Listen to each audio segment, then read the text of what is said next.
Okay, I'm back for a quick part two of To Barcelona Forever, giving it a 10 out of 10. I thought Allison Sweeney and Ashley Williams were just absolutely wonderful. And To Barcelona Forever really covers Ashley Williams' character's love story, which is the character is Anna, right? So where did I leave off? They're in the small village of Balbo, Spain, and Bilbao, Spain, excuse me. And they basically, the family thinks that Erica's a spy because they found notes on their family and that Erica's writing something. Anna was unaware, so she feels betrayed by Erica, and Erica basically says, hey Anna, I wasn't going to write about them, not in the way you were. Now Javier's family is like, who are these two gringos that are in this village, and like, why is this happening? I don't understand. Javier finally tells the truth that he was never engaged to Anna. It was just a big mix-up. He didn't want to hurt his family. He wanted to carry on the traditions. But he definitely says he is in love with Anna. That is not the case. And she confirms she's in love with him. But this whole mess has just gotten so freaking tricky. What are they going to do? They finally figure it out, but it starts off with Erica and Anna's friendship getting on one page. Erica explained that she was so desperate to find an original idea that now she found herself stealing some of Anna's ideas, and she shouldn't have done that without Anna's permission. I keep saying Erica is really an editor. I don't know why she just didn't decide to be a book editor instead of an actual writer. Because if you have to keep stealing ideas, or you can only build upon ideas you were given, baby, that's what an editor does. Now, it's good that you're bilingual, but it's exactly what an editor does. Okay? So I don't know why she didn't just pursue that career and she just wanted to be writing for herself. I am also a writer, and coming up with an original thought it's not easy. The things that I write about are usually things that have happened personally in my own life. And so that makes it a little bit easier because I place myself in that time and place. But writing about other people is a little bit different. There's been some of my blogs I've had to interview people. I did, like a 10 episode podcast. And it gets tricky when you're basing something on other people's lives. Most of the podcast was really about my life. But there were some portions where I'm asking people about their opinions and stuff. And it is difficult. It's difficult to write from another person's perspective, I think, at least for me. It's not that easy. So once again, I don't know why Erica didn't pursue, just being an editor. Not everyone is meant to be a writer, and editors are extremely important. Every great writer needs one. Okay. An editor, a publisher, like there's all these things out there. So when this was exposed to me, what Erica was doing, I immediately got super frustrated because I said, you're trying to give Anna her confidence back and tell her she can still write these amazing things about food. And you're trying to tell her she's on her path, you're on yours, but you're always linking your path to her. And that's simply not how you treat friends. Not only that, Erica knew that Javier's family really did not want the publicity. So I don't know why in her mind she thought they would even allow her to write a book on them, even if it was loosely based on them. She knew she had violated her friend, violated Javier and his family, and just overall disrespected herself.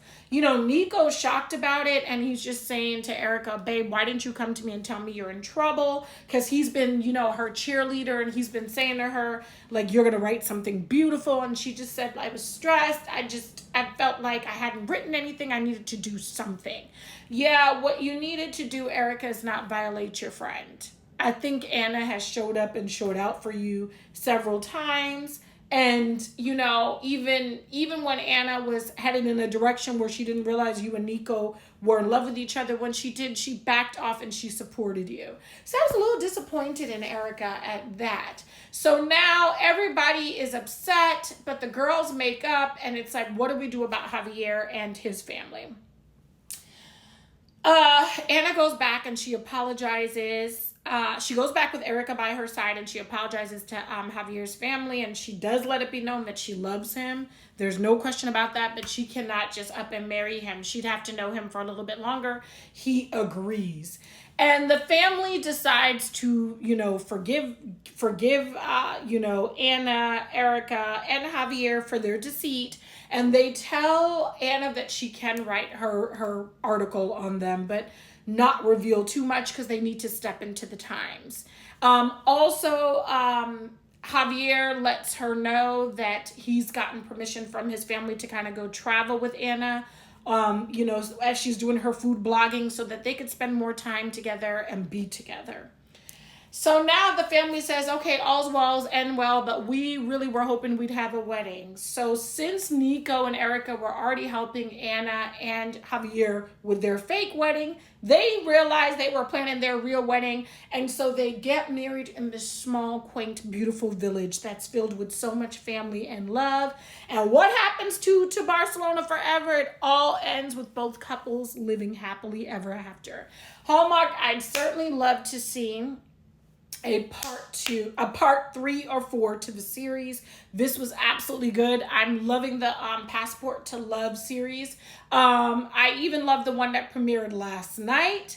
I think it was called Villa Amore, and I think it's Eloise Mumford was the star of that one, and Kevin. And so I literally was just like, I love traveling with you guys, Hallmark. I love traveling and falling in love with you guys. And I just thought the 2 Barcelona series, the 2 movies, they were spectacular. And so shout out to Ashley Williams and Allison Sweeney. Shout out to the beautiful men that played their love interests and their friends. And just shout out to the beautiful city of Barcelona. I want to visit you again. I want to also visit the south of Spain. I want to see more. I want to experience more. And don't we all want to fall in love in Barcelona? All right, guys, it's KJM. I'm out, and it took me a couple takes to do this review because of the allergy and sinus issues I am currently having, because I had to shut the AC off. Baby, as soon as I click this off, I'm going to put the AC back on. I'm going to put it back on, and then I'm going to continue on with my life. I hope for those of you who are Hallmarkies that this is very helpful. I cannot do the Villa Amore video today because obviously I'm now not feeling well. It's super, super hot in the tri-state, and I'm surprised that my titties are not sweating at this point. Anyway, I'm just keeping it real with y'all. I love you guys. Be blessed. Have a wonderful start to your week. And remember, the possibilities are endless. The sky is the limit. And no matter what happens, love could be right around the corner or just one step away from you.